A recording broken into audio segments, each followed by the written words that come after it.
The collected ghost stories of M.R. James was first published in 1931. 80 years later, in 2011, Oxford University Press issued an updated version, edited and introduced by Professor Darryl Jones, which included 3 previously uncollected stories, making 33 in all. James is usually considered the supreme master of the English ghost story. He died in 1936 at the age of 73. After an education at Eton, he spent his entire life in academia, returning to Eton to become provost in old age.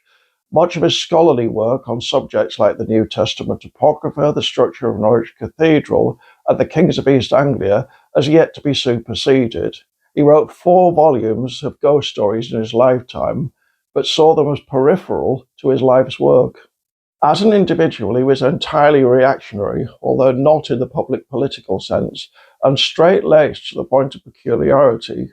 Commentators have too often used the stories to psychoanalyze him. They're exhibit A in establishing his Freudian shortcomings.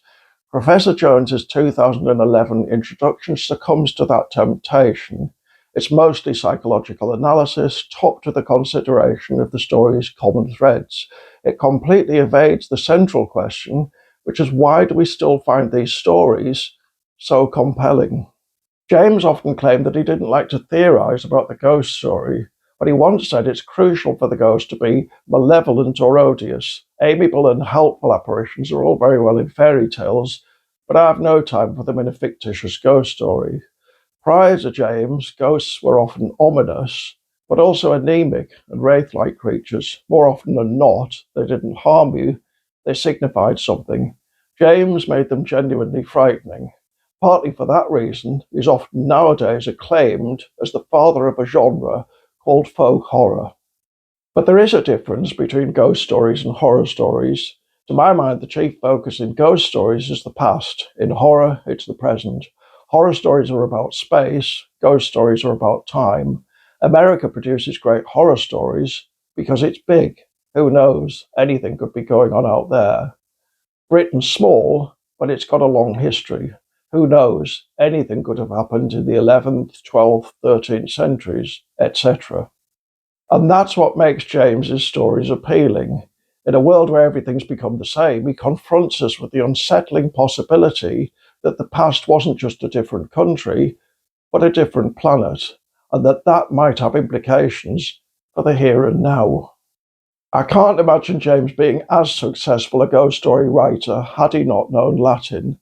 So many of his stories feature Latin inscriptions. One of them, The Treasure of Abbot Thomas, begins the full half-page of Latin. The first English words are, "I suppose I shall have to translate this," said the antiquary to himself, as he finished copying the above lines from that rather rare and exceedingly diffuse book, the Sturtum Steinfeldense Norbertinum. To compound matters, James then gives a long academic footnote. No one else could get away with that. No one else would know where to begin. There's an assuredness about it that makes us trust him. We may not know about the past in that sort of detail, but he obviously does. His tales are full of obscure tomes and manuscripts, haunted cloisters, buried artifacts. The incidental details ring so true, as of course, given his expertise, they would, that we're carried along. He's utterly at home in his field. When the ghost appears, it's as an eruption into a world, the academic one, that usually seems anathema to that kind of thing. And it's so full-bloodedly fearsome that we don't stop to ponder. And then it's over. In his BBC radio series On the Ghost Story, the novelist Andrew Martin claimed that ghost stories should be short and that, contrary to conventional wisdom relating to fiction generally, they should be told rather than shown. They should begin as I remember this event, stroke, as I was told it.